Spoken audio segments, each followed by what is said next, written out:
The 5 clips released by the Pentagon paint a picture and an image of a man very different from that associated with the world's most dangerous terrorist, a $25 million bounty on his head.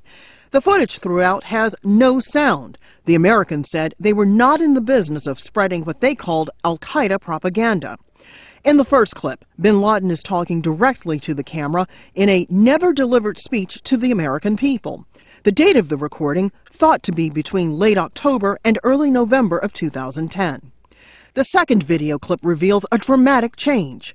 An old man, gray beard, huddled under a blanket watching pictures of himself on satellite television. The Arabic caption on the screen tells us that this was shot in January 2010. The man is in a room with bare walls and naked wires. Authorities don't know if the room was located inside the Abbottabad compound raided last Sunday. I think they're also trying to show that he's human, that he's vain, that he makes mistakes.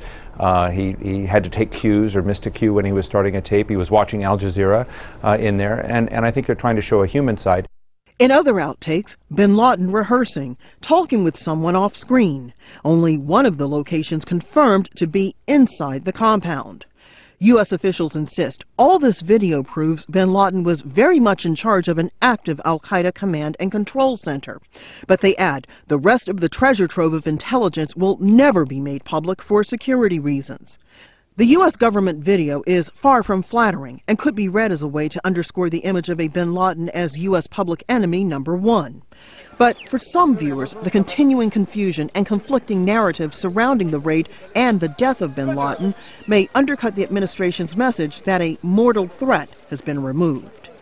The challenge now for members of the U.S. intelligence and military communities finding any, quote, actionable intelligence that could be putting the U.S. or its allies at risk.